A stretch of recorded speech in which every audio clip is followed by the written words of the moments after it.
ডাল হাতে সাহাবীগণ যে কাজ করেছে, আমাদের আবু সাইদ লাঠি হাতে নিয়ে তার অনুকরণ করেছে।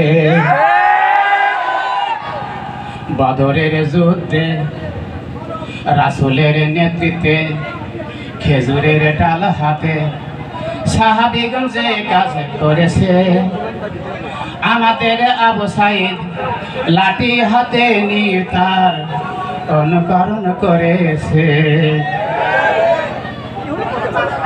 সুসজ্জিত 1000 সৈনিক পক্ষান্তরে নিরাস্ত্র প্রায় 313 জন সৈনিক, খেজুরের ডাল হাতে নিশ্চয় পরাজয়, তবু মনের কোণে আশাবাদে শহীদ হবে নাই বিজয় হবে।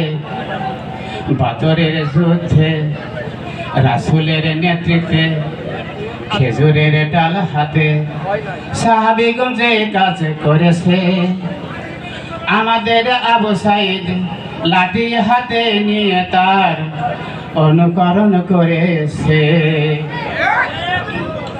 ইয়ারমুখ যুদ্ধ শেষে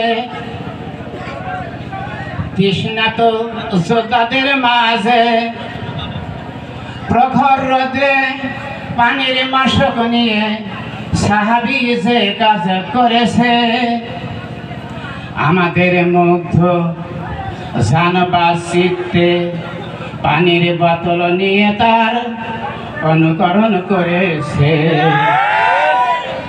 বদরের যুদ্ধে রাসূলের নেতৃত্বে খেজুরের ডাল হাতে সাহাবীগণ যে কাজ করেছে, আমাদের আবু সাইদ লাঠি হাতে নিয়ে তার অনুকরণ করেছে।